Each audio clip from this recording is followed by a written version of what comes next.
Hello everybody and welcome back to a brand new video. We just hit 47.8k subscribers. Let's try to get to 50k by election day. Please like this video down below and subscribe to the channel. But before we get started, I have to tell you guys about my friends over at My Patriot Supply. Are you ready for what the future brings? Every day the news headlines get worse and worse. Civil unrest, the second wave of COVID-19, economic collapse, massive suffering, not to mention what Mother Nature will do. The question is, will you be prepared? If you don't already have an adequate supply of long-term emergency food, it's like driving around without wearing your seatbelt, thinking you'll have time to put it on right before an accident. I urge you to build your emergency food supply now because there is no time to waste. And as always, my highest recommendation goes to the company I personally trust and use, and you can too. It's My Patriot Supply, the go-to experts in emergency preparedness. Their mission is your survival, and right now they're knocking off $100 off their ample 4-week supply of delicious, nutritious food that's specially packaged to last up for 25 years. So make sure you don't pass this up. I believe that everyone has a personal responsibility to have at least 4-week supply of emergency food on hand at all times, and you can order yours in a matter of minutes. Just go to preparewithredeagle.com right now. That is preparewithredeagle.com. And it is very important today that we look at Donald Trump's approval rating and how it is actually on a massive upswing. He was down roughly to 42% over the summer. But his approval rating is actually on the upswing, and not a lot of people are talking about it. Donald Trump's approval rating has gone up significantly. It was below 42% for much of July. It has risen up past 43, past 44, to 45.1 today. It is his highest approval rating since May. He's at 45.1, just 53.7% disapprove. This is a big, massive upswing for Donald Trump, and it also shows you that the hits on the left, the Woodward tapes, the fake quotes and everything, they are not doing anything to Donald Trump because voters are deaf to that. I was right. They don't care about it. And right now it's showing in the approval polls. Donald Trump is up to 45.1. That's what they're saying. Remember, back in 2018, the approval rating of Donald Trump was 43% in the aggregate, and he ended up getting 45% in the exit polls, which was an electorate where Democrats were more likely to vote in and left-leaning independents due to it being a midterm year. Donald Trump's approval rating very may well be 47, 48%, and if you look at the likely voter polls in the aggregate, it's 46.8%. That's 47% with likely voters. That's more than what his vote share was in 2016. And if you look at the last 10 polls going back to August, other polls that include likely voters, Donald Trump is at 48% with likely voters. So Donald Trump is doing very, very well in the approval rating. However, it's not showing up in the polls. He's at 47% with likely voters in the approval aggregate, but in terms of polling, he's still at 43%.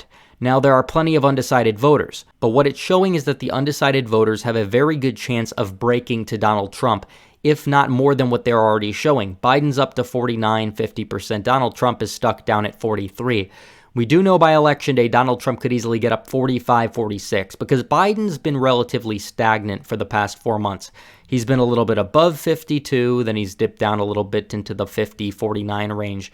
If he stays at 49 and Donald Trump is able to turn out his base, get the enthusiasm up, get his base out to vote, Donald Trump could get 47, 48% of the popular vote, and he could have a massive, massive victory in the Electoral College. And not a lot of people are looking at this, not a lot of people are understanding this, that this year may have a bigger polling error than any election going back, I think, into the 1990s, early 1990s. 2012's national polling error was 3 points off, and it was in favor of Romney, who is not the incumbent. This time, if it's in favor of Biden, Donald Trump will be able to outdo the national aggregate by 3 to 4%. And in that case, Trump would be behind Biden 3 to 4% instead of 7%, if not a little bit less than that, because the polling error may be even higher this election cycle, and we do have to take that into consideration.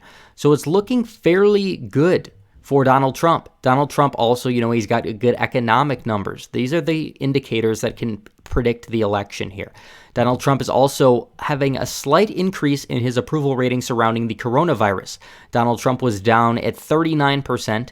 in approval of the virus. Now he's going up towards 42%. His approval is down from roughly 57, 58. Now it's down below 56. That's not a massive improvement, but that's a good sign, especially because of the audio that was leaked. A lot of people said that it would hurt Donald Trump. It would hurt Donald Trump's chances.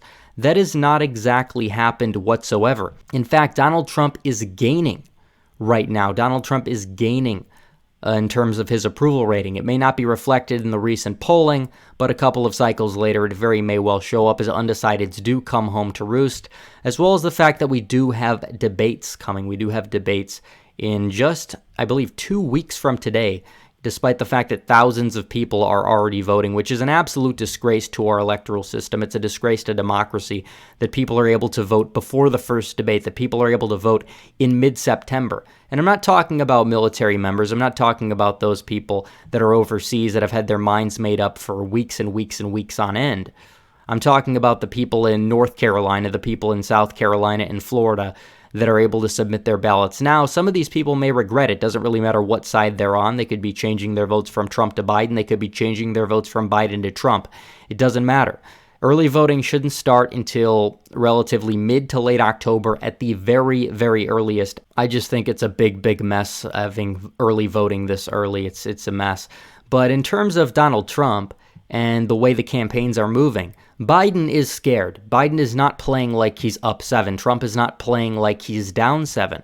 Donald Trump is going to Nevada. Nevada is a state that didn't even go for Donald Trump last time around. A lot of people are saying it has no chance at going to Trump now. Then why is Donald Trump spending 2 nights in Nevada having big rallies in front of very large crowds? I don't know. I don't think he would be doing it. I think that if he was actually trying to win the election, he'd be going to Michigan, Wisconsin, Pennsylvania. If he was really down 7, he would be trying to narrow the gap in places like Florida, North Carolina, maybe even Georgia and Texas. But no, and even Biden is going to Minnesota. And we have these 527 morons, or as Trump says, 346. Kind of like Trump saying 346 better in regards to 538, one of the most disastrous organizations within the election mafia, saying Joe Biden is a lot closer to winning Texas at this point than Donald Trump is to winning Minnesota if the polls are anywhere close to right. Of course, he puts that in there. But if you look at his bio and if you look at his location, he says, I trust no living human, but I do trust the polls. It's kind of ironic there. But taking a bigger look at this, why is Biden going to Minnesota instead of Texas? Because if Donald Trump had any chance at losing Texas, if Biden would flip Texas, he would need no other state. So if Texas was really within 1 or 2 points, why is Biden going to Minnesota instead of living in Texas? If he just lived in Texas, he did rallies in Texas, went to every county in Texas like Beto did, he actually could probably win it if he was actually down 1 or 2%. That's not the case. We know that Biden has no chance at winning the state of Texas. Donald Trump always says, what's Texas known for? Oil, guns, and God. Where does Biden stand on that? He wants Beto to be in charge of guns. He wants him to be in charge of taking the guns away. By the way, if that Beto-Cruz election was today, Cruz probably would have won by 10 points. He said so many crazy things about guns on the campaign trail. He really showed his true self. So it's very, very telling. In terms of oil, Biden saying he wants to phase out fossil fuels and then flip-flopping on it, saying that he doesn't want to do it. That's not going to play out so well in Texas. If you want to look at God, Biden supports subsidizing late-term abortion by getting rid of the Hyde Amendment. Doesn't exactly look like something that would play out very well in the state of Texas. Biden is scared. Biden's running scared. There's a reason why Biden is going to Minnesota. Biden knows that the Rust Belt is going to be in play. It's going to be dangerous. Donald Trump is going to Minnesota, Wisconsin, Michigan, Pennsylvania, nonstop. But Biden wouldn't need to be doing that if the polls were right in Minnesota and that he was actually up by 10%. There was absolutely zero way that he'd be needing to do that. And it's funny because nobody really even shows up to his events anyways, just like Hillary. Everyone said, oh, if Hillary would have gone to Wisconsin once or twice, she would have won. That's not true. Nobody showed up to her events. It wouldn't have mattered one bit whatsoever.